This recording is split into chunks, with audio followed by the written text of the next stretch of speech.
think you all are doing good and you all are not depressed and anxious enough at this 50th day of this lockdown.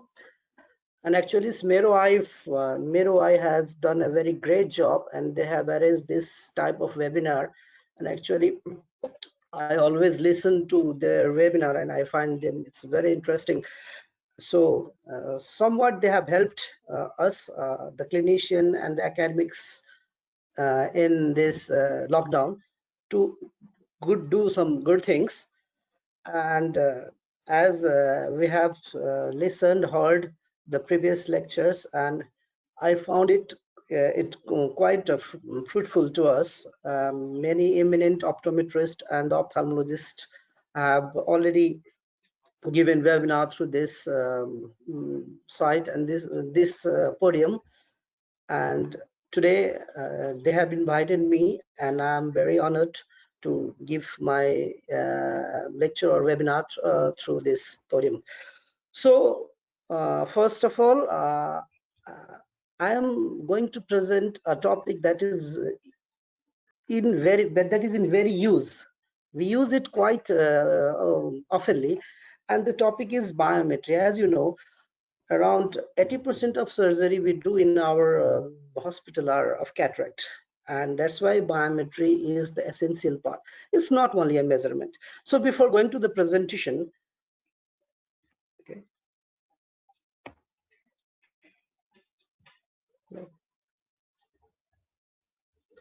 Kapil, hello. Yes, sir. Yes, sir. Yes. Yeah, my slides are not going. Why? Okay, it's not changing, sir. Can you please skip once? Press the skip button once, and it will be work. Skip. It was going earlier, no? Okay. Yes, sir. It's sometimes.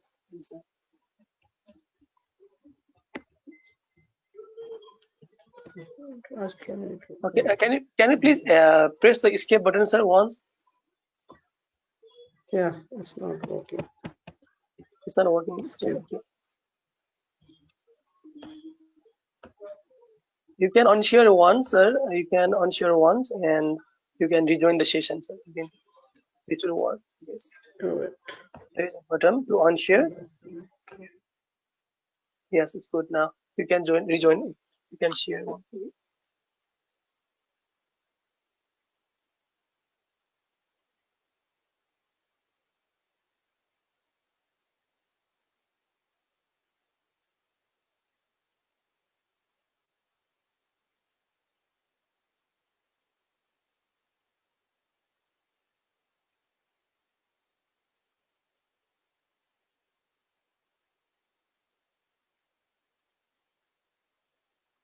Are you there, sir?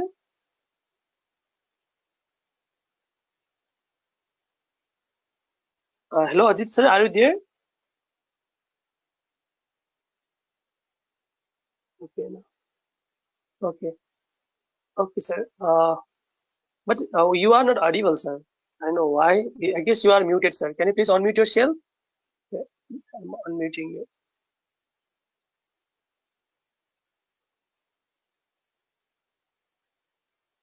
Yes,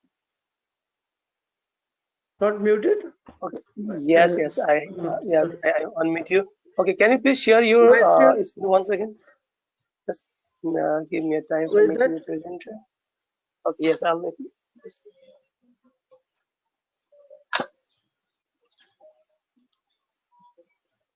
Hello? Yes, sir. Yes, you are audible. Yes.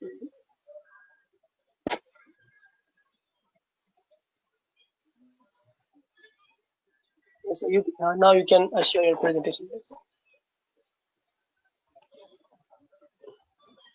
Is there?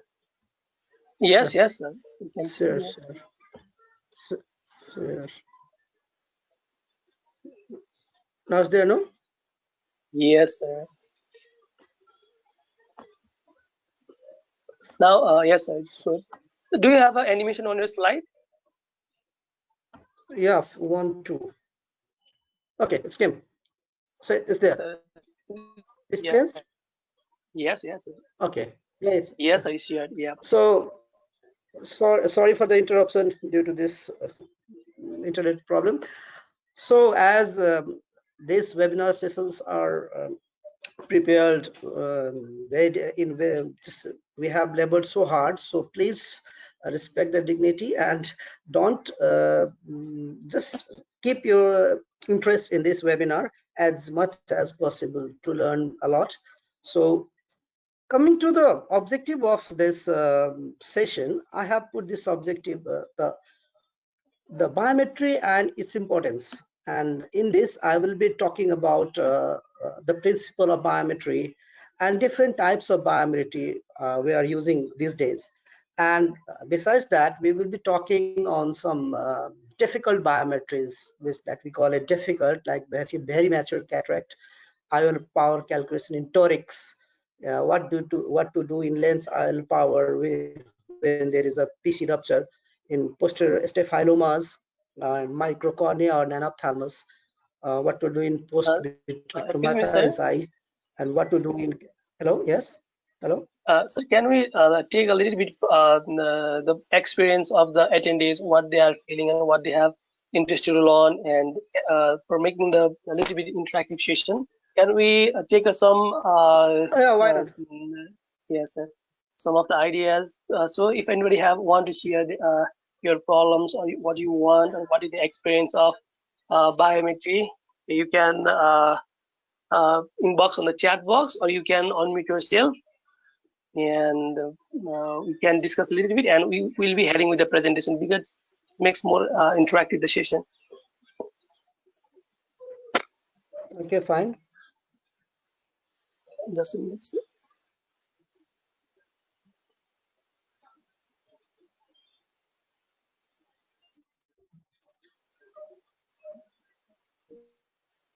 Okay, sir.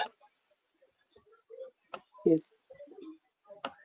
A practical side. Okay, some of the one to more practical side and mostly calculation in pediatric population. Okay, that's great. So if we can have a more question, and it will make more a lot before the presentation. Like we can focus on this thing more. So please, if you have any question, please pop out on the chat box. Even sir can say yes. It's challenging to make the decision for a special case. The discussion would be a very for practitioners. Thank you, sir.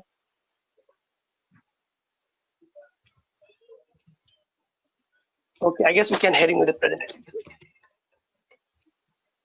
What happened? This slide is not changing. Sir. Okay. Okay, it will change, sir. Okay. If you unshare and share, yes, sir. Okay, now it's changed, sir. Can you please, if such type of problem you have, like you can present without being on the present present view slide mode, sir. Actually, Okay. like what we used to make in the during the session, yes, not on the view mode. Okay.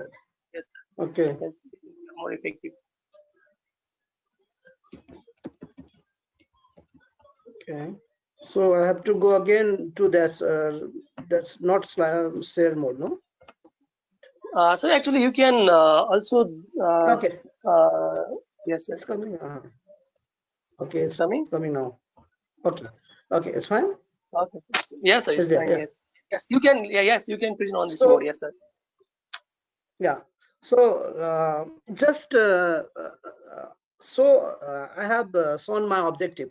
Just I want to just here discuss about the principle of biometry and more of the practical thing. What's the difficult cases? How we can manage difficult cases? What the literature says about the difficult cases? So before going to the biometry part, just I want to tell something about cataract surgery. Just going back to the history of cataract surgery and the IOL implant. As we all know, the Harold Redley did surgery in 1949, a way back, and he did IOL implanted in blind eye. What he did, he just ejected the lens and made a lens that is of same curvature, anterior and posterior, and put in the eye. And when he refracted at the eye, he got the refractive error of -20. why it got minus 20? Because he made the curvature same, but he was not aware, or he was just ignorant about the refractive index of that this human lens. So he got minus 20. So from there, the cataract surgery, the IOL implantation has been changed a lot. And today, in today's world, all the ophthalmological just efforts are going to avoid the spectacles to make the life and the vision crisp and spectacle-less.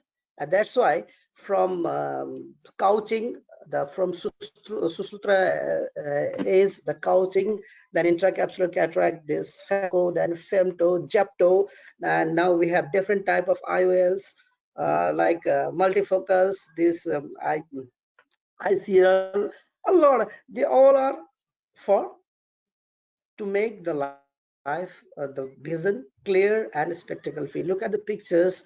This was the history of cataract, and now we can drive. We want to drive without a spectacle after cataract surgery. So the cataract surgery has been now a refractive and cosmetic surgery. So coming to the biometry part, biometry is just it's a physics or mathematics in biology. It's like you are using applying physics or mathematics in biology. It's a measurement.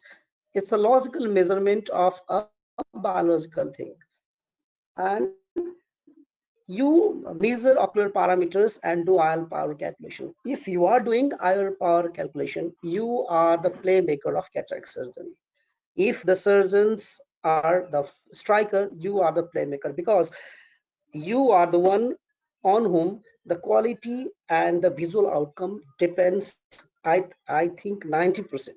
So every striker or ophthalmologist should know about the biometry part, and the one who are doing biometry, he should know the logic behind it. So let's going to the where we get the source of refractive surprise. This is a paper, this was published in JCRS in 1992, and it says that axial length constitutes about 54% of our refractive surprise, and K reading it's only in 8%, and that includes also the post-refractive and PK cases. So keratometry is not that much, that it's not played not that part in your refractive surprise. The second surprise is the effective lens position, which is governed by your IOL power calculation formula. And third one are the lack of personalization, and other minor things like IOL mislabeling and improper IOL power insertion at time of surgeries are major source of refractive surprise. So what are the tools for biometry? As we know, we have been using this ultrasound biometer from last I think 1918 is 40 years. You are using manual keratometry or automated keratometry.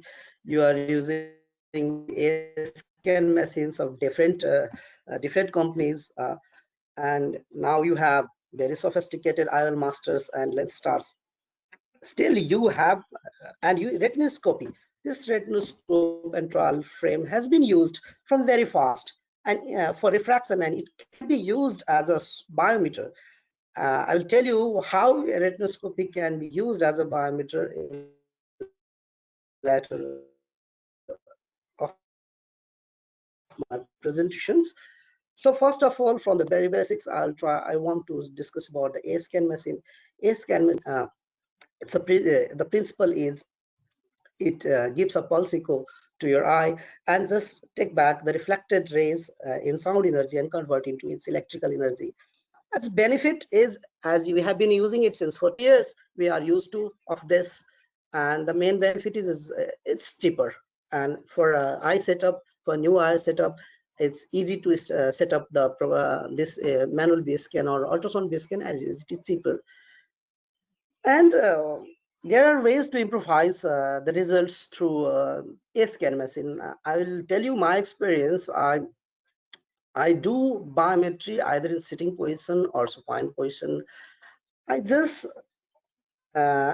look through one side of the eye that is just parallel to your corneal apex, and just the put the probe, and just I must see the probe tip when it touches the cornea, and this I have felt that it lessens the chance of indentation.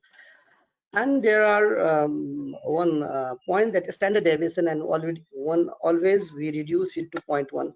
Standard deviation is a marker of repeatability. It's not a marker of reliability. Standard deviation means in 10 measures how much your deviation varies. So it is the test for repeatability. And if the line of sight is correct and your repeatability is less, it's very much chance that your results are reliable. And what are the source of error in biometry? Most of the source of error is due to the compression of your eyes. There is misalignment, and sometimes there can be air trap. So when we do contact and when do we do immersion, you can see in the picture, this is an immersion probe, and there are cases in which you need to do immersion mandatory, like high myopia, ectatic corneas, pediatric cases. And if you have always refraction offset with your contact techniques, why you need high myopia cases or ectatic cases contact? Because in high myopic cases or ectatic cases, the sclera is thinner, it's more elastic, so it is more prone to indentation. That's why in high myopic cases and ectatic cases, even in pediatric cases, because the sclera is more elastic, it is more prone to indentation. That's why you prefer contact immersion, this immersion technique in contact. These are some instruments that we use for ultrasound. Yeah, this echo, NIDEC scan, Sonomed, Quantel. Some for the target of the patient, some biometers have used probeam technique. Probeam technique is nothing, it's just like a probe with light in opposite side of the probe that projects light into wall, and at wall the patient have to see. So this many I think new Quantel machine use this probeam technique. So these two pictures shows the perfect A scan. This one is A scan in contact, and this is immersion. The main thing you have to see the amplitude of these two gates, that lens and retina should be of equal height, and it should be non-stair. It should be steep rising. It should not be staired for a perfect perpendicular reflection. And this is a scan immersion where you can see cornea and lenses. This is an imperfect scan in which you see the posterior capsule of lens this gate is very low amplitude. This means the reflected light has not come perpendicularly, and it is the line of his target of vision is not correct. So what are the causes of error? There can be either myopic shift or hyperopic shift. If you compress the cornea, you are making the eye shorter, and you are making this myopic. If the sound of velocity is slow, as it was discussed study about silicon oil, you are going to myopic shift. That is, axial length is elongated, so gain is too high. Similarly, if air bubble is trapped in the axial length will note it down longer. If sound velocity is high, there will be hyperopic shift, or if the gain is too low, there will be hyperopic shift. So always we have a question that either we should do contact or contact biometry or immersion biometry, which is better and which has a better result. I have found some paper that says that when the measurement set was repeated, when the precision of contact ultrasound biometry was comparable to that of immersion, when the technician is competent enough, except few cases, as I have told you about, that ectatic cases and high myopic cases. So nowadays, the world has this cataract world has been changing, and now you have ultra modern, sophisticated optical biometers. There are different type of biometers in the market. Some are as named here: Pentacam, XL, ALScan, Almaster, Lenstar, Aladdin, Almaster 700, iStar. There are different type of optical biometers, but they all are based on either three principles. Either it's PCI, that is partial coherence interferometry, either it's OLCR, that is optical low coherence reflectometry, or either it's a swept source. We always just used to listen this term very oftenly, but many of us don't know what's the benefit of being swept source over PCI, or PCI over OCLR. And when we, as a hospital owner, when we tend to buy new machine, which machine should we buy? How to decide that? That's the important part.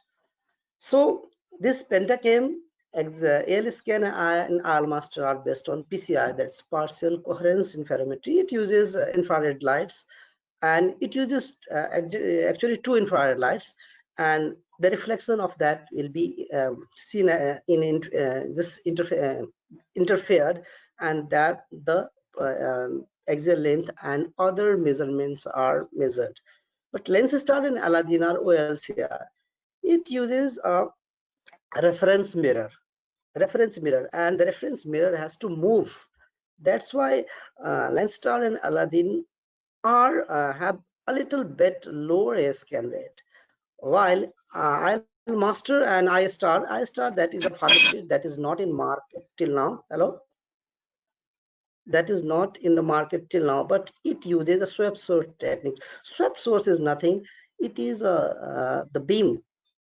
The source of light is a laser, and its scan speed is high compared to others, and its penetration power, that is through hard cataract or posterior polar cataract, penetration power is more than it compared to other machines.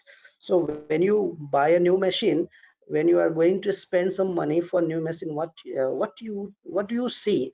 You have to see the accuracy of the measurement, the formulas, the IL formula that is inside this your machine, and third is the penetration power. Previously, the old optical biometers, we are not getting the measurements in around 15 to 20% cases, but through these new machines like Almasters, like in swept which uses the swept source machine, the amount has been cut down to 5% only. So swept source, although it's expensive than its counterparts, it is worthful machine because it has all the newer generation formula, and its penetration is also high. And its a main feature is that it pinpoints or it locates the macula, that's a foveal pit. So it gives you the optical axis, not the visual axis. It gives you the visual axis, not the optical axis. So what is the advantage of optical biometry? It increased precision with minimal training, consistency between testers. There is only 21 microns between 5 examiners, that is up to the mark. And it's very good in superior this staphylomas and pseudophakic with silicone oils. And it takes the K reading as well as axial length in at one shot, so there is no discrepancies. But what are the disadvantages? As I have already told, that in dense cataract or media opacities, in 5% of cases only for these days, it cannot measure. In the cases where the fixation errors like nystagmus, it's very difficult. And the main thing is the cost factor. It's high.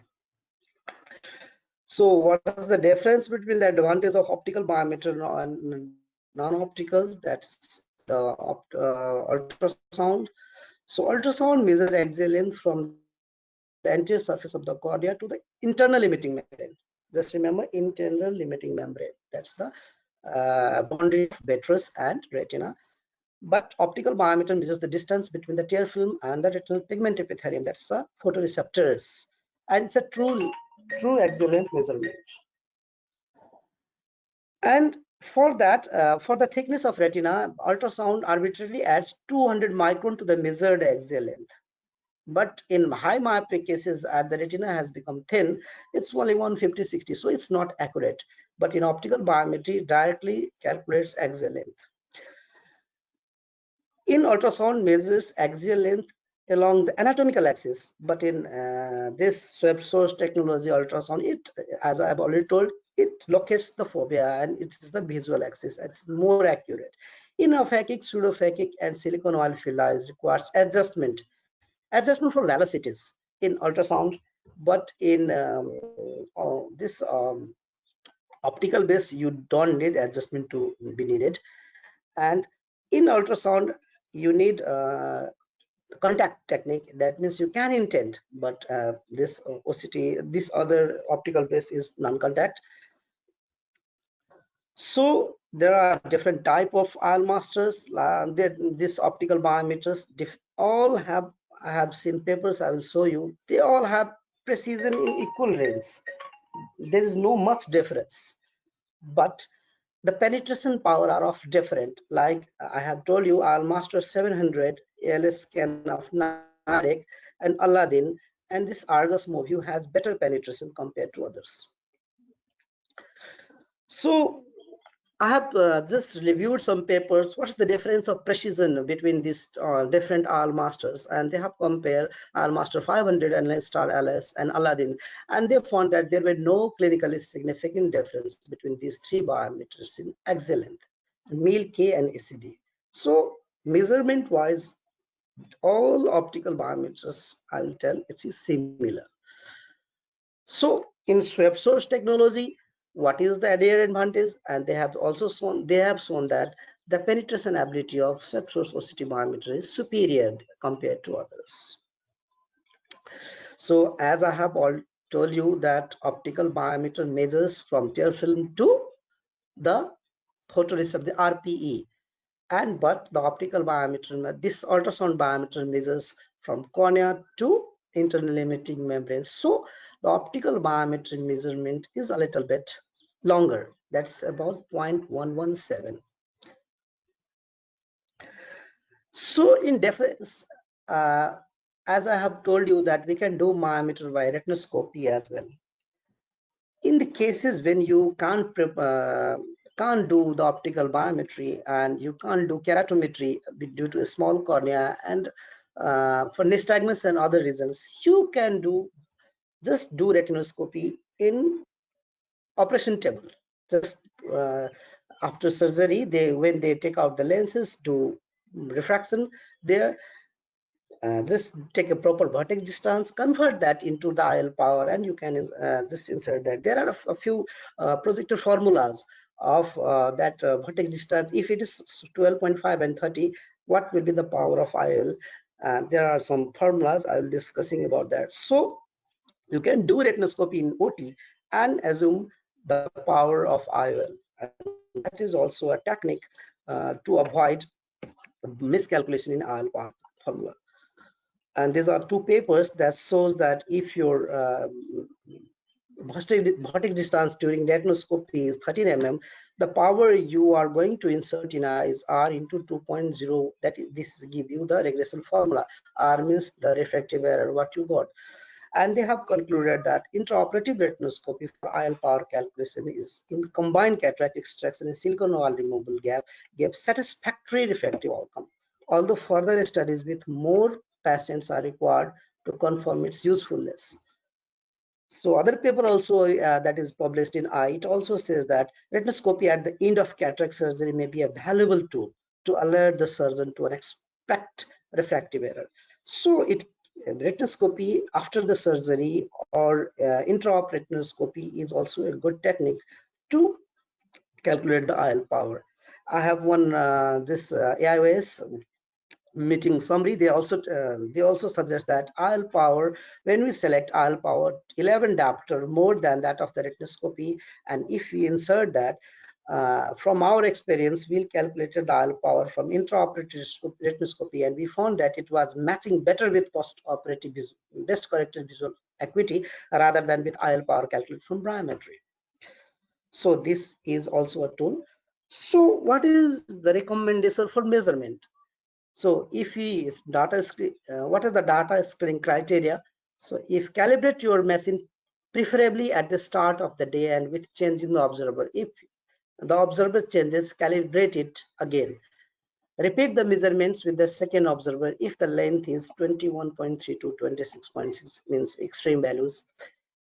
If you have corneal power less than 41 and more than 47, or cylinder is higher than 2.5, repeat with the other observer. If there is a asymmetry of eyes 0.7 mm between two eyes, repeat the measurement with other. And if the mean K difference between two eyes is 0.9, then if one eye is 0.9, then it is better to repeat. So far we have learned about the axial length measurement. As I have told that axial length measurement constitutes 54% of refractive surprise. So now second is the extended ELP, that is the estimated lens position, that is governed by IOL calculating formula, and we'll talk about that. So today we have a lot of formulas, around hundreds of formulas today, IOL calculating formulas. We know a few, but there are 100 numbers of IOL power calculating formula. Previously, we were using historical refraction based. We were doing refraction and calculating the IOL power from that. Then came the regression formula. When I started my study, I learned about regression theoretical, and that was very confusing to me.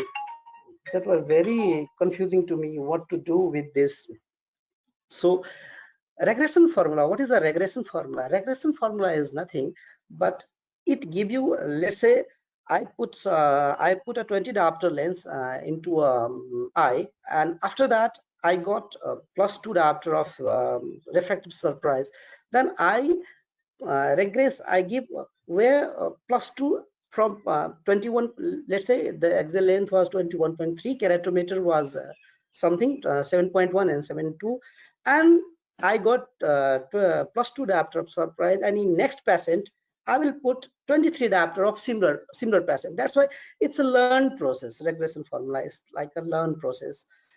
And the third one, and the theoretical formula, it accounts for the optical basis. That's a Vergen's formula. And in regression formula we have SRK1, SRK2, and in Vergen's formula we have two variable formula, Holade 1, SRKT, Hofer Q. In three variable formula we have Haggis. 5 variable formula we have Barrett. We are going to talk on Barrett's. 7 variable formula we have Holade 2. And now the formula are of artificial intelligence based. That's a Hill-Harvey formula. And the recent formula one is of ray tracing. That's Olson, Oculix, and Fag Optics. So these are the generations of formula I have told you. So I have compared the formula, the different IOL power calculating formula and its efficacy, and it says that in the Holade 1, it's better in 22 to 26 mm of axial length. Similarly, SRK2 is better in 26, more than 26. Hofer Q is better in less than 22. Haggis formula, which is the 5th generation formula, and which is also available in all optical biometers, also in some ultrasound biometers, and that one is also best. But the thing is that for Haggis formula, the A constant, we don't use A constant. The other constant A0, A1, and A2, which are not in your IOL. So you have to customize or optimize Haggis, your Haggis constant or A constants for Haggis formula. That's why you can't use this Haggis formula with your current A constant also. So the IOL formula we have, just we remember this A minus 2.5 and minus 0.9 K.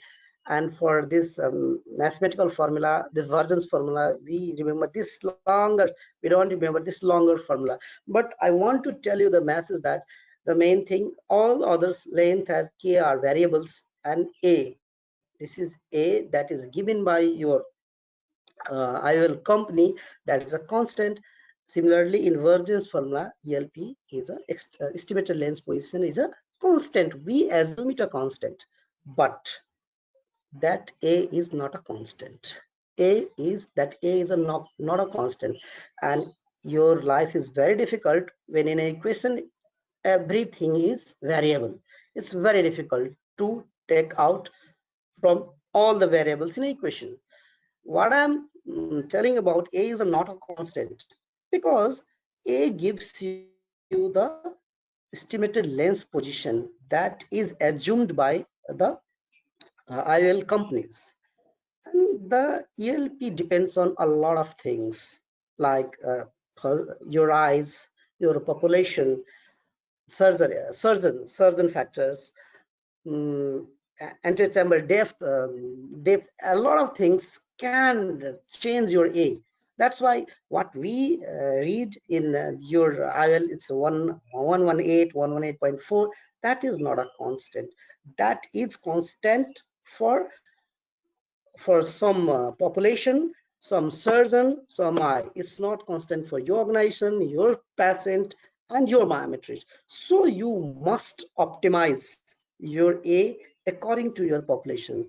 So this is a constant optimization. You can do it with your every manufacturer, like our manufacturer, our model, your doctors, and in lengthwise, like what is the a constant, what will be the a constant in 20 less than 20 mm, 20 to 23 mm, and you just fill this chart, and now you can know that what's the spherical error equivalent I'm getting through the given a constant in a lens. If it is 0.5 plus 0.5 or plus 0.1, you add that power into your a constant, the usual a constant, and now your a constant is that for that surgeon and for that axial length.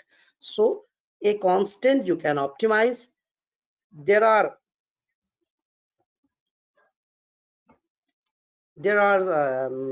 this electronic media assist also. You can fill this form and you can mail this to Hill at dr.hill.com to get your a constant calculator from them as well.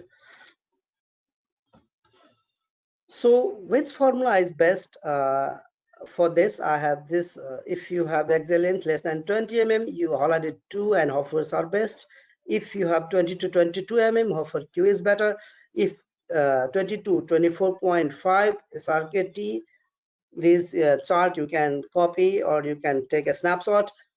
And the newer generation formula, Barrett 2, Barrett universal formula, and Holliday 2 are universal, equally better for all axial length and all your surgical. These are two online calculating assets that is free till now. You can use it. Just I want to show it how they look. I think you're able to see my screen. Yeah, hello. I think you are able to see my screen. Yes. And yes, this sir. is a formula. This is online formula assist, and you can just snapshot this site and you can access this free, and you can use Barrett online formula through this, which is the latest generation formula. Similarly, there is a RBF formula. I have told you that it is artificial intelligence based formula. This is also free. You can use it for your use. So this is a Barrett universal formula. You have to fill it and you get a report like this. So what are the causes of refractive surprise? I have divided into act of omission and act of commission. For operators, you are in hurry, excessive reliance upon assistance, incorrect eye, patient biometric print, and incorrect labeling of IL. Sometimes it happens. We have experienced as well. The incorrect labeling is there, so it's difficult. That's why it's better to retinoscope your patient in during OT. So no biometry at all, act of omission, no spectacle prescription, no lensometry. Measurement error we can have excess indentation, probe not perpendicular, inappropriate equipment calibration. We do not calibrate your equipment properly. Similarly, lack of appropriate contact, failure to recognize the appropriate pattern of echoes, some measurement error. You have incorrect centration of Myers in keratometry. You do keratometry after gonioscopy, tonometry performed before, and um, you don't you no recheck of despite inconsistent values. You don't recheck the patient is act of omission. Surgical oil, sometimes inaccurate placement of IL, and there can be some formula error as well. So this was a brief on the biometry part. I have discussed about the measurement and the formulas, different formulas. Now I'll go to the case discussion part. So for first case, difficult case, I will be talking about very matured cataract. In very mature cataract, as I have told you about, 5% of matured cases cannot be measured by your optical biometers. So you have to rely on the optical biometers. And even in optical biometers, it's difficult to freeze with the mature cataract. I have experienced that. I don't know what you have experienced. And because there are two difficulties with mature cataract. First is the reflected sound waves are of very low amplitude, and the vision, the target, the patient cannot see through a different through a target, and fixation is not good. That's why you have to give a light source for a target, make gain a little bit lower, and the mode of your message should be dense and long. And for key reading, assure that fixation and the key reading is taken in front of the pupil. Sometime when you do surgery, you have already just calculated an IOL for a surgeon. You have already written at the OT note, but there can be a posterior capsular rupture. And what to do in a lens power when there is a posterior capsular rupture, and you are going to place that in sulcus.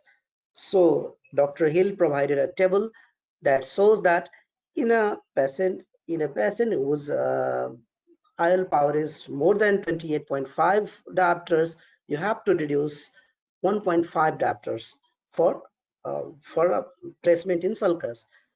If you have 17.5 to 28, you have to reduce -1, and if you have 9.5 to 17, then reduce only 0.5, and if you have less than 9, then you don't need to change. So the moral of the story is most of the patients in our cases are of 17.5 to 28, in that range. So reduce -1 diopter of your calculated biometry because estimated lens position has changed to sulcus. Now coming to the IL power calculation in toric. These days toric lenses is being used very much, and you need to know how to being an optometrist, you need to know how to mark in toric and how to do a toric power calculation. These are you all must have seen this toric tool. This is an air bubble marker, and you use it, and these two are surgeon's marker. They use intraoperatively. I'll show you a video. I will show you a video that will show you. This is not this is a Sears. You must have Sears tonometer, and just bind it through a string. This is a marker.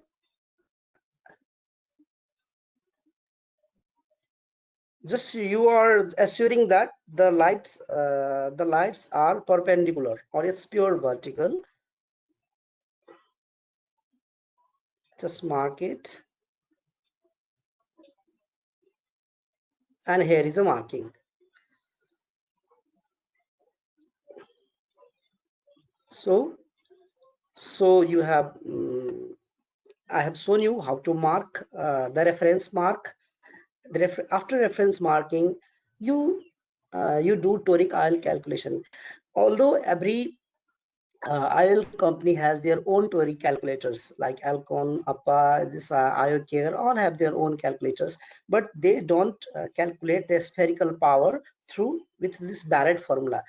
They use the conventional formula, or either you have to give the spherical power. They only tell you about the toric power and the toric alignment. But this true Barrett, this online assist of toric calculator give you the spherical equivalent, spherical power also with the toric Barrett toric formula. And this is the site you can go. I have for you, I have this Barrick. This is the site. It looks like this. This is a site. You have to fill this, all this, and you will get a result calculation like, hello, okay, you will go calculation like this. This shows this is the spherical power, and this shows the alignment of your IOL inside the eye. And in that, if you have seen this formula, if you have seen this previous slide, there is one term SIA, that is surgical induced astigmatism. You have to enter that how to calculate SIA, and it's also very simple. SIA calculate, this site gives you how to calculate.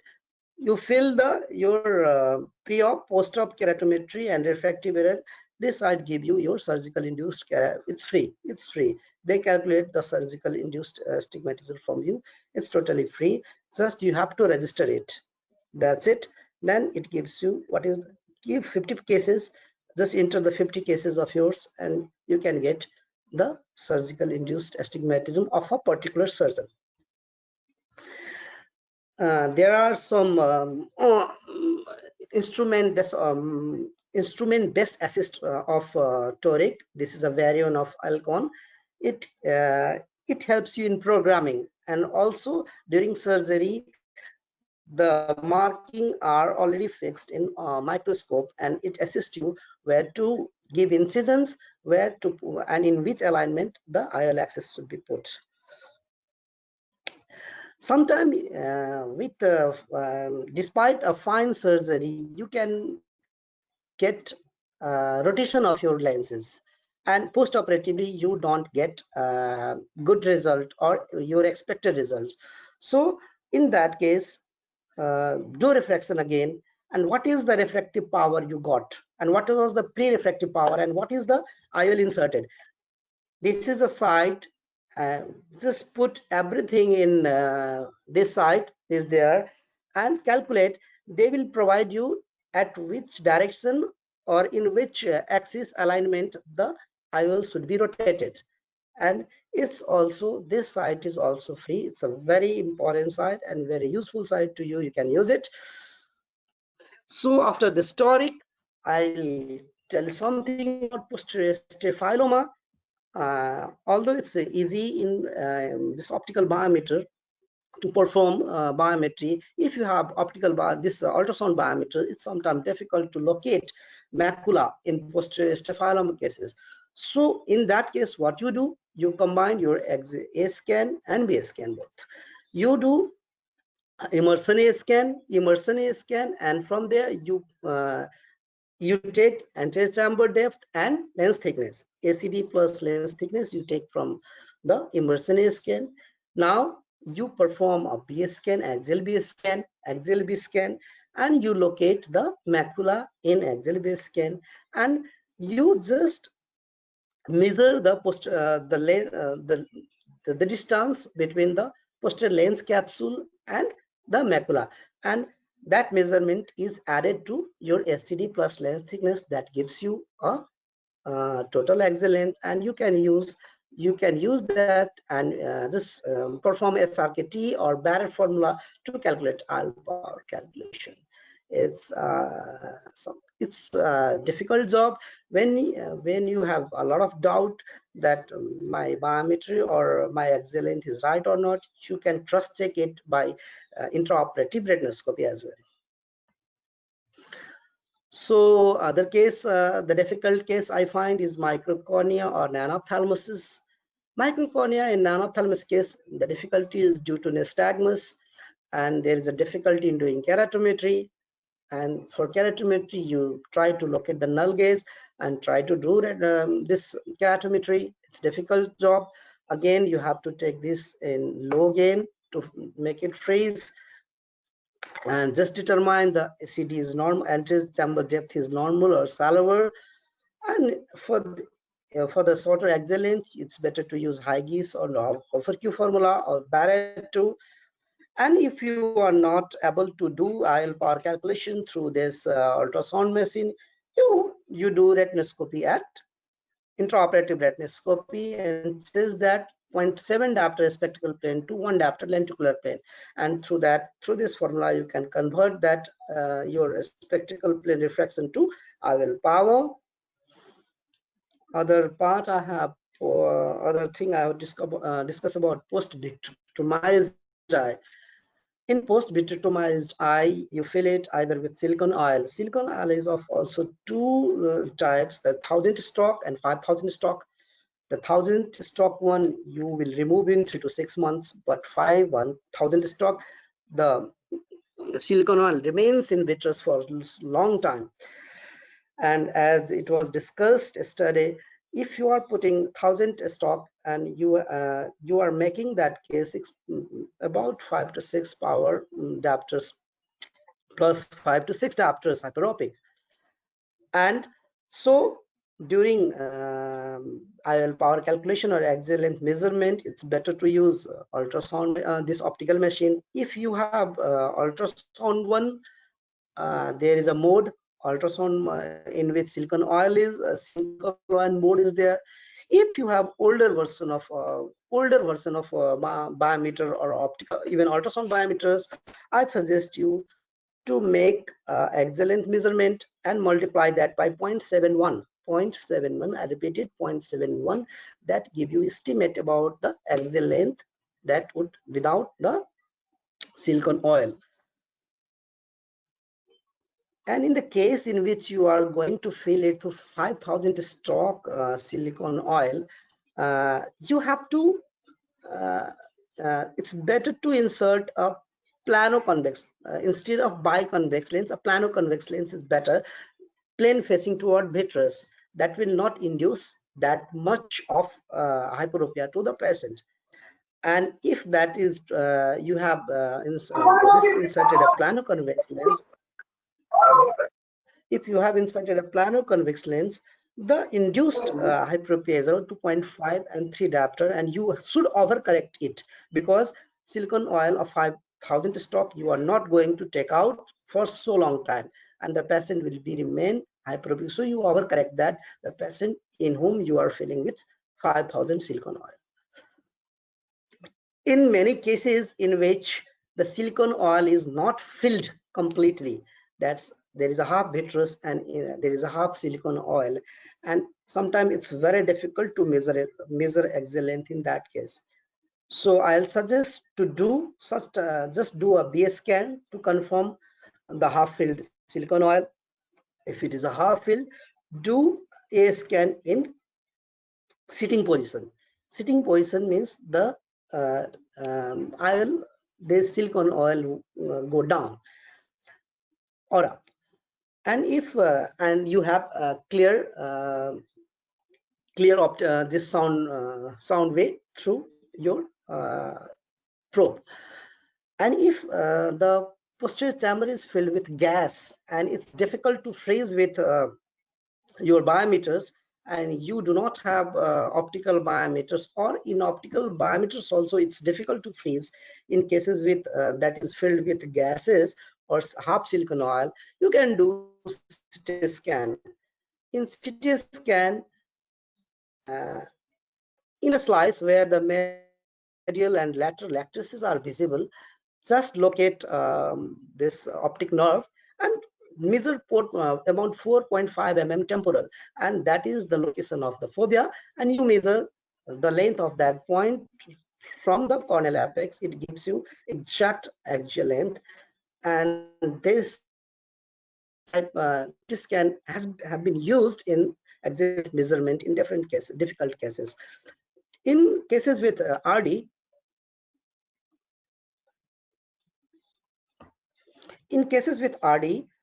retinal detachment, you have a scan gate from here. See my cursor here. This is not retina, so you must measure the length from here to the posterior part, and that give you about 0.5 diopter. That's the thickness of your retina myopic, so reduce that power. After this difficult cases, I'll take you to post-LASIK or after laser LVC, that is a laser vision correction biometry. At least there are 30 methods there, and they are very confusing for the clinician, and we are difficult to find which are the best ones. So why biometry in post LVC, that is the laser visual correction, is different from the normal one? I want to just remind you that in what you do in keratometry, you project an image to your cornea, and you measure the size of the image, and through that you assume the power of your cornea, that is a cornea. And cornea anterior and posterior curvature is taken as a single unit, but they are different, and it is assumed that there is certain ratio of anterior to posterior curvature. And for a normal eye, your keratometry is working. And if you change the anterior curvature so much and the posterior curvature is not changing, your refractive index, what you are taking through for keratometry, that is index error, it will not work. So the difference takes place in LVC. In post-RK cases also, what happens, the optical zone reduced to 3 mm only, and the optical zone is reduced 3 mm, which you are not measuring through your manual keratometry. That's the difference. What you have refractive surprise after your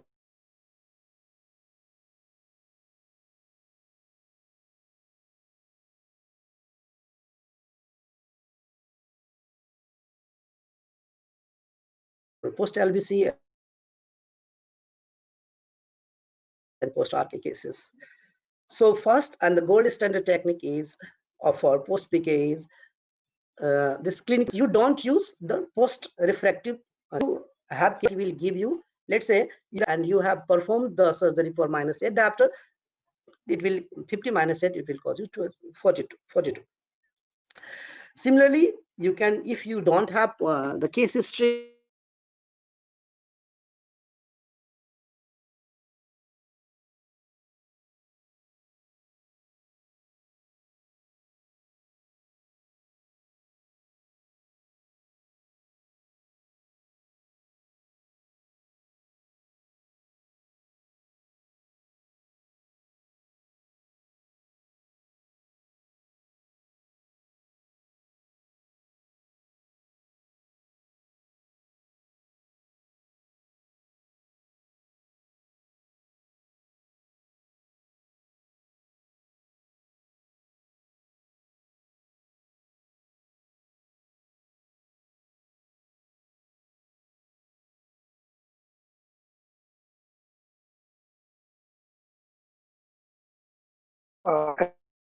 Excuse me, sir.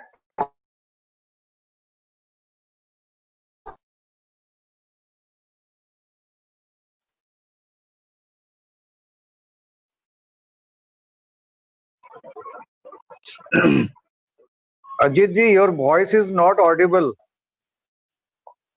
For Okay, sometimes hello, your voice was hello. for some time your voice was paused.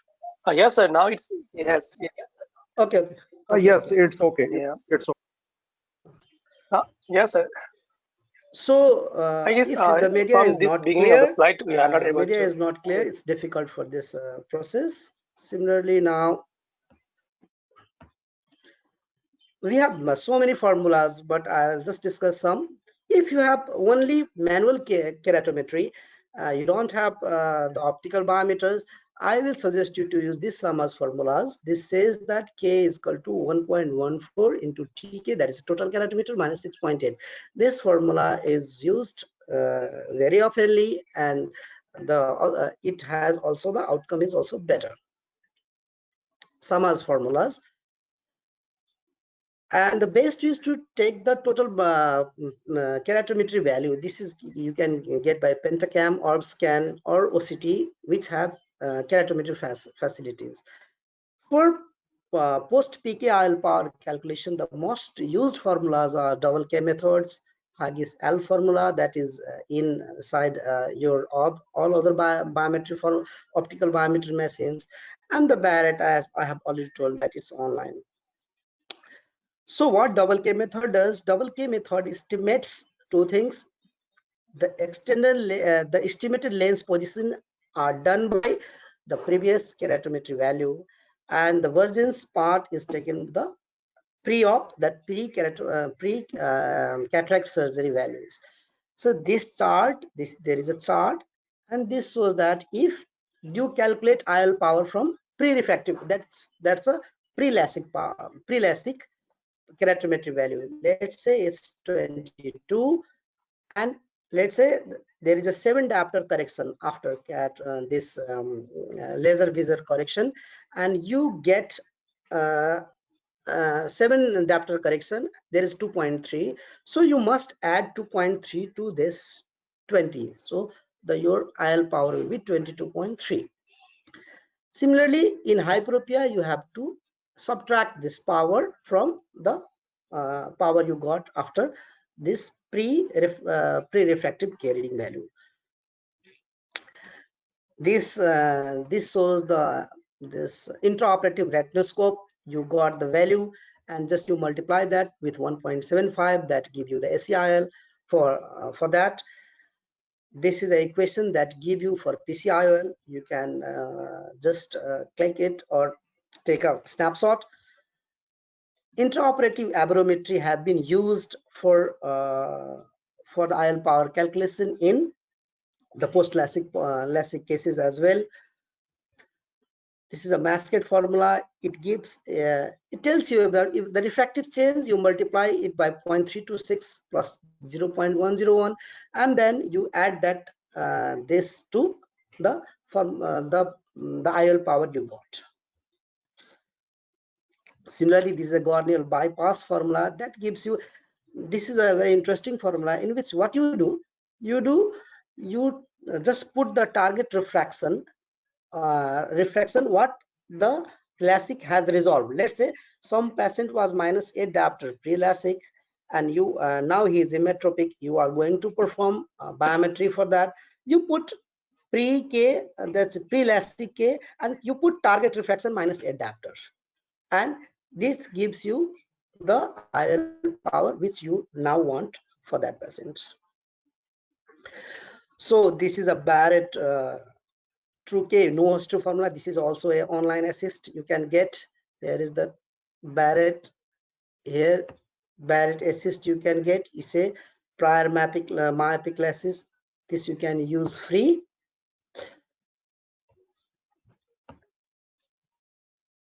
And this is a comparison that tells you which formula is best. Barrett True K formula in 63.3 cases give 0.5 less than 0.5 diopter of post-refractive error, and Barrett True K formula is better in case of LASIK when you have no history, so you can use it. So second last, I will tell I want to talk something about IL calculation in phakic IOL. In phakic IOL, phakic IOL can be put in SEIOL or sulcus fixated. The IOL implantable columnar lens, that ICL, that the size, you just calculate the white to white size, that white to white distance in your IL master, and then you add 0.5 to 0.1 to your size, and you get your original size of your IOL. This is these are pictures of ICL. This table gives you about the size determination of ICL. Let's say you have wide to wide diameter about 10.5 to 10.6 and anterior depth, chamber depth is 3.5. You have to take the size 12.1. So as the size increases, you have to increase the ICL size diameter as well. So last case, I discussed about the post PK cases. There is no any definitive formula for IOL power calculation for triple procedures, that is cataract and post PK and PCIOL. So it is advisable not to put IOL at times of surgery and put IOL after 6 months after cornea stabilizes. Perform aphakic refraction and convert the power for bag, as I have told you earlier. In case of high cylinder, put toric ICL. So other way, do LASIK for stabilized cornea astigmatism correction and then perform cataract surgery and IOL calculation as per post LASIK formula, as it was discussed earlier. In my experience, in which we don't have that LASIK facilities, what I used to do, let's say I take keratometer. Let's say one meridian is 42 and other meridian is 40, like 52. It's a 10 diopter astigmatism. So what I used to take the formula, the value that is near normal. Let's say 42, 52. I used to take the 42 as a normal. I assume that the 52 was due to the suture effect that was done during the PK. And I have seen that in 2-3 cases, and I have put the normal, the value that is near normal as a reference in key reading, and I got good results, and I hardly got more than 1.5 diopter of spherical error on that. So as this finishes this topic, but I have put one slide around about COVID-19 and biometry. For this, they have standard guidelines, and they said that avoid the procedure as much as possible. Plastic seals in keratometers, optical biometers, frequent cleaning of probe with alcohol-based solution before and after examination, and do optical biometry, not the contact ones. So to sum up, the main error is due to axial length measurements and followed by formula errors. Immersion and contact give similar results with experienced person, except for a few cases. Optical biometer decision, which one is based on precision, formula, content, and penetration, and the cost. Intraoperative retinoscopy is a good alternative in difficult cases. Repeat the test in non-normal cases with other observer. A constant might not be a constant for your setting, so optimize it. Online assist for IOL calculation, use it, it's free till now. In difficult cases, do accordingly. I have discussed. In post LASIK, you can use any formula that I have shared and share your experience with the efficacy what you got, and I suggest you to practice safely. Thank you. This ends my session. Thank you for listening. It was a very long topic and very long session, and I think you must be tired. Thank you. Over to Kapil. Thank you. Yes, thank you so much, sir. We enjoy a lot your session. Actually, this is the one of the terrible topic that every optometrist is suffering from, like what to do and what is the next for biometry, and if you do the a little bit of mistake, and it causes a lot of disturbance to the household, disturbance to the patient. So we are so much glad, sir, you present such nicely, and we are so much happy as well. So we will be going for a discussion session, and let's see how many have other has the question or queries, and we'll be continuing the discussion. Okay. So the furthermost, there is one question. I'm a little bit confused with this question as well. So one question from the never settle. So he is asking question, sir, this is so long question. So can you check there once? Wait. Hello? Yes, sir. What is that message?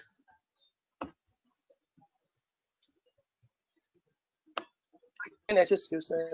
if you have any problem. Okay. So Okay, sir. this I one try never to. set like yeah.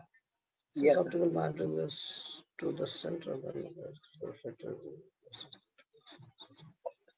this is difference in exhibit with these optics. There are some difference in exhibit. Actually, op optical. Hello, am I audible? Yes, sir. Yes. As I have discussed, optical biometer. I guess, sir, I have to read once out all for the attendance. So I'm reading for once. Okay. Okay, since the optical biometry measurement to the center of the macula, it gives the refractive axial Hello. versus the anatomical axials achieved in the Hello. ultrasound biometry. There is some difference in the axial length in between the optical and sound wave. So what do we eliminate this error? Hello. Actually, we don't. Echo is coming. Okay. Hello. Yes, sir. Yes. Is it still there, echo? Hello. Yes, Yes, sir. yes. Yes, you are audible. Yes. So actually, we don't need to do anything because all the ultrasound biometers has added 200 microns for the discrepancy. As I have told you that the ultrasound biometer measures from corneal apex to internal limiting membrane, but an optical biometer measures from corneal apex to the RPE, that is the retinal thickness, and there is always a discrepancy between optical biometer and ultrasound biometer. And ultrasound biometer has inbuilt facilities that they add 200 microns to their measurement, but it's not always true because retina is not always 200 microns thick. In high myopic cases it's thinner, and very high hyperopia cases and nanophthalmic cases it's thicker.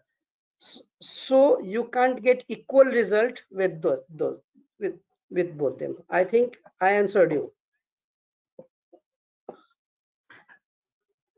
Okay, Hello. okay, sir. Thank you. Yes, sir. Sir, there is another question from Ananda. So, how we calculate IOL power for multifocal IOL lens? I guess we have answered, but Hello. yes, sir. Am I audible to you, sir? Yes, yes.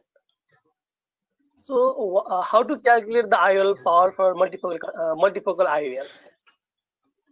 Just do a spherical error. Just do a spherical error.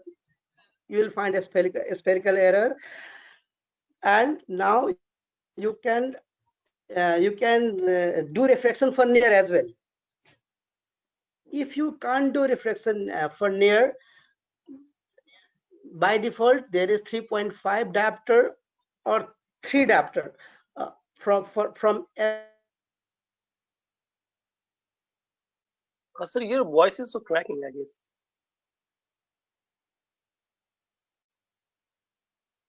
Your voice is cracking, sir. Hello. Yes, sir. Now Hello. it's audible. Yes. Yes, sir. Okay. It's good. So I was telling that if the media is very hazy and if you can't do near refraction from for your patient, just every IOL manufacturers by default have 3.5 or 3 add. You can go with that. If you can do just near retinoscopy or near refraction cataract, just put that at. I think for spherical error plus addition 3 or 3.5 is well accepted.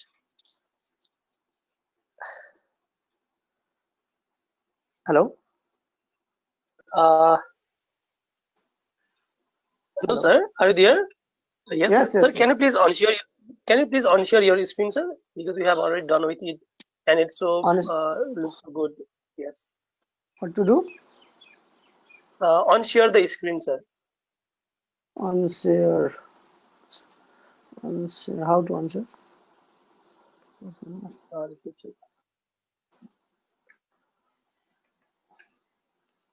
So, okay, sir, I'll make you after. So, there is another question.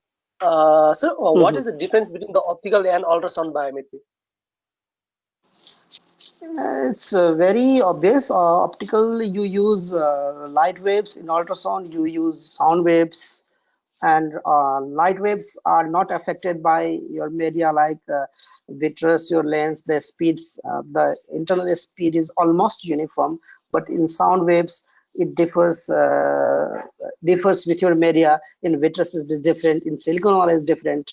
So velocity difference is with the sound waves, but in optical, you don't have that. And the advantage being of optical sound waves is that you don't need to calculate for the difference in the velocities.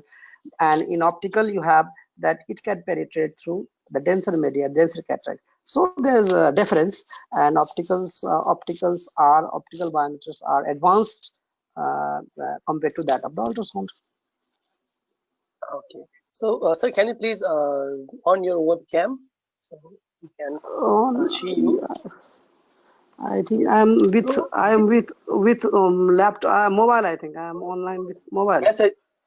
Yes, sir. There is a just beside the left side of there is a sharing of camera. So, if you click this, and you can you able to share your webcam, sir.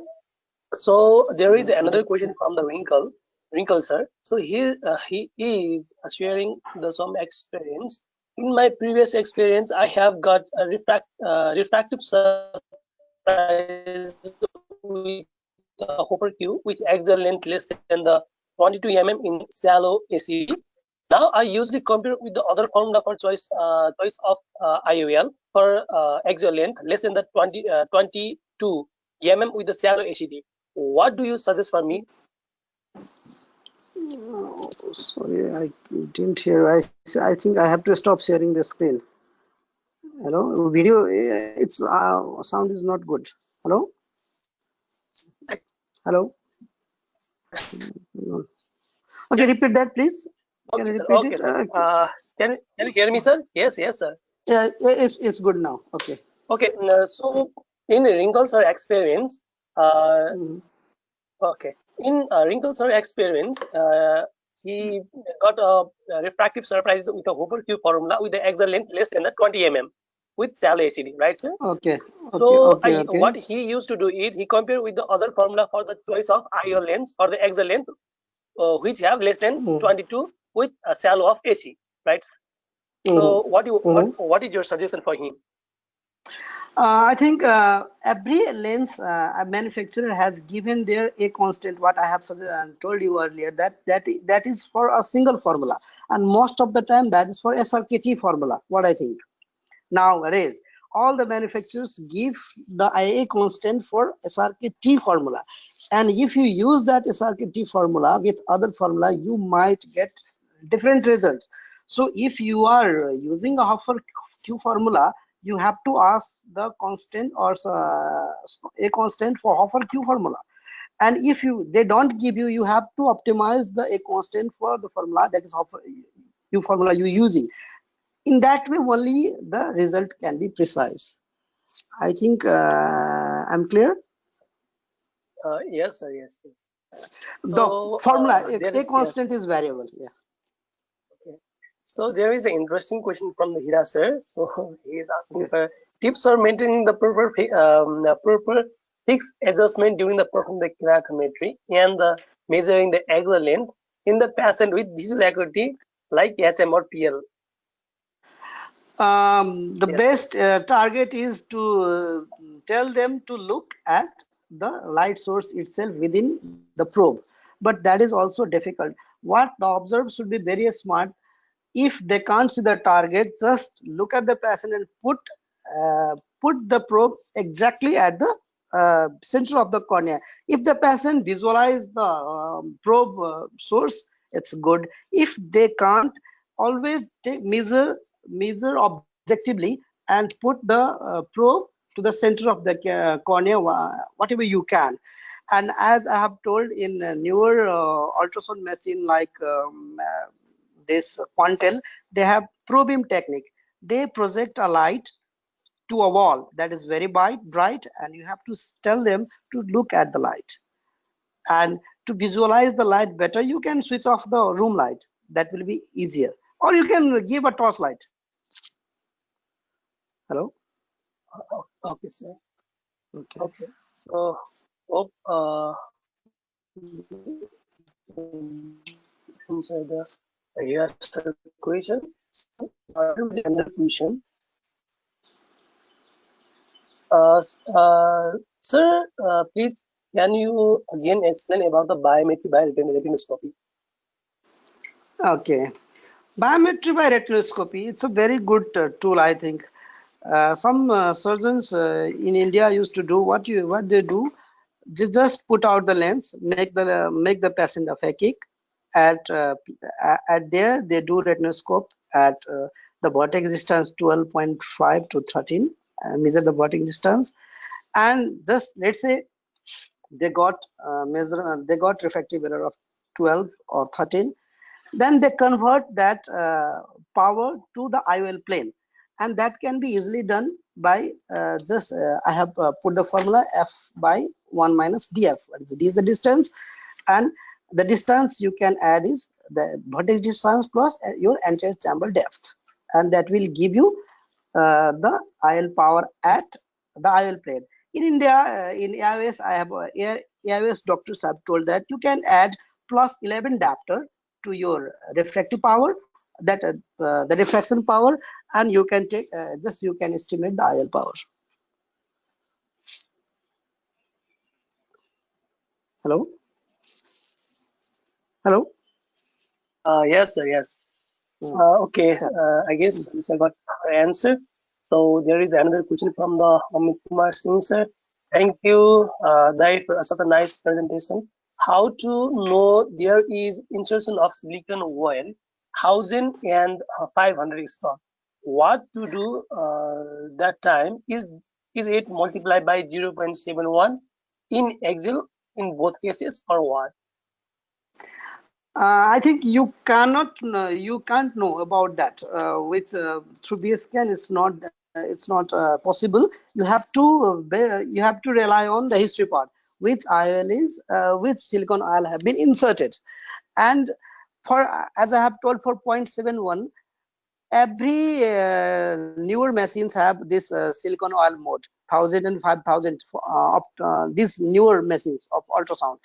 A very older machine don't have that. In that I have told about 0.71, it is estimation only, and by doing that, if that is for 1000 stock, and I don't know about the regression of this 5000 stock. I have to find it, what is the regression value for 5000. If you can do with 0.71, I think you will get some 1 or 2 after of refractive surprise. By B scan, Okay. I think you don't So can differentiate. Yeah. Mm. Mm. okay, so so how we set the gain in mature cataract? There is a I prefer 80. 80 is 80 is good. 80 to 85 is good for mature cataract, and you get a freezed value in that. 80 to 85 is good enough. Okay. So what to do in case of bilateral ARD and glaucoma for axial length measurement? Do you have any Bilateral, experience? Bilateral bilateral. RD or Uh, glaucoma? So I Glaucoma. have I Yes, have sir. one slide. I had one slide. I think you must miss that. I had just combined. In that case, I had combined A scan and B scan both. I use the measurement of anterior chamber and lens thickness through your A scan, and for the posterior segment measurement, I used the B scan. And combining A scan and B scan measurement, you get the power, and you can use that. Okay. So Okay, sir. Someone asking for what is the ideal standard deviation? Ideal standard deviation, it should be less than 0.1, but it's just you see the pattern of gates. You don't. I told you about it's the repeatability. It's not the reliability. So the results should be reliable. So it is less than 0.1, but still I don't prefer to just only see the this standard deviation. It's one part only. Just assure that your gates, the A scan gates, are good and you are satisfied with your gate. Okay, sir. I guess we have answered the many of the questions. So if anybody have your question, you can unmute yourself and go for the question. So we'll be waiting for a minute.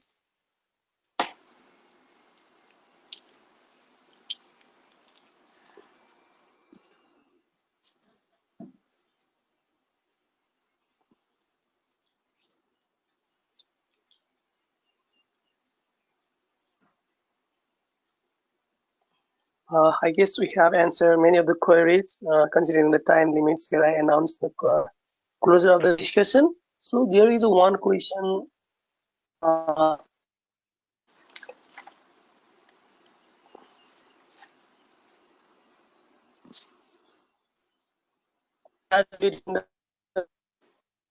Hello? Hello? To sir, am I audible to you? Now it's audible. Hello? Yes, now it's audible. Yeah. Hello? Yeah. Hello? Okay. Yes, sir. So how to Mm. calculate?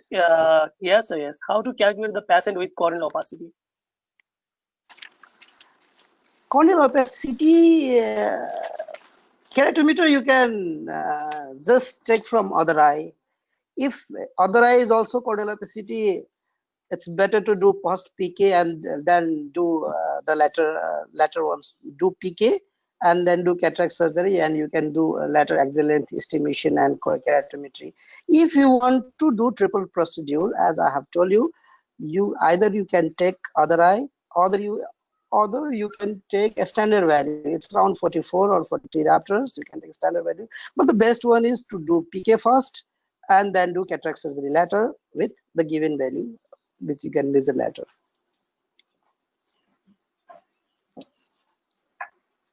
Okay, sir.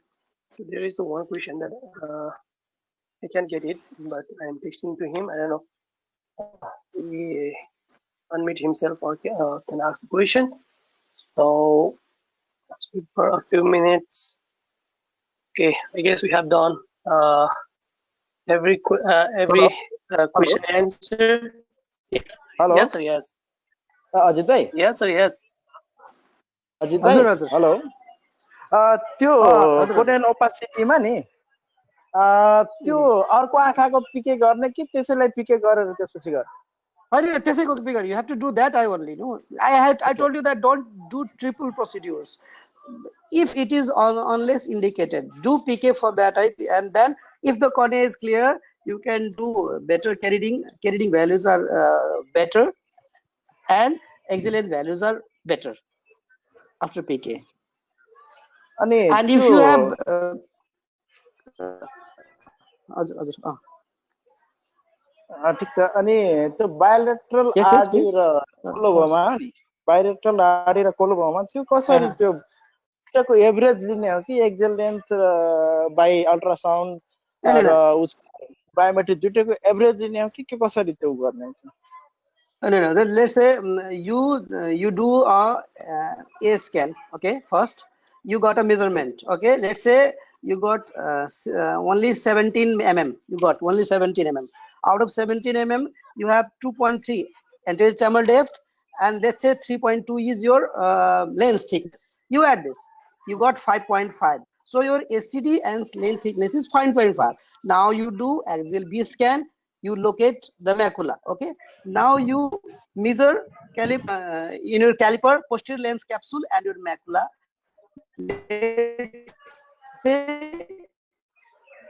This measurement is let's say its measurement is 17. Now you measure 17 plus your 5.5. That will make 22.5. That is your total axial length. Got it? Hello? I think I'm clear. No? हजुर हजुर हजुर Yes, yes. Okay okay thank you बुझ्यो होला हैन? Yes, sir. बुझ्यो बुझ्यो Thank you so much, sir, for your time. Okay, welcome. And before ending the today's session, I would like to again express my sincere gratitude towards the presenter, Mr. Ajit sir, and all the attendees. And also, I'd like to appreciate all the helping hands for the iTalks program. So it's your platform. Anytime you are free to ask a question, and if you have any presentation, please come with the presentation. And if you want to discuss, if you want to add some question on our page, you can go for it, because we are basically focusing on the academic thing. Thank you so much, all the attendees. And sir, if you have any good notes before the ending, or if you want to give some advice to us, so Okay. Thank you. Thank you for the podium. Just I have tried my best. This is a very big topic, and I have tried my best to make use of your 1.5 hour, and I think it was worth. And if you want some feedback and if you know some special thing which I missed, or you have any new experience, you can share it, as this field is very diverse. Everyone knows, no one knows everything. That's why if you have any feedback, any new idea, you can share it through Mero Eye, and I will be very eagerly waiting for that and eagerly to take that. Thank you. thank you so much.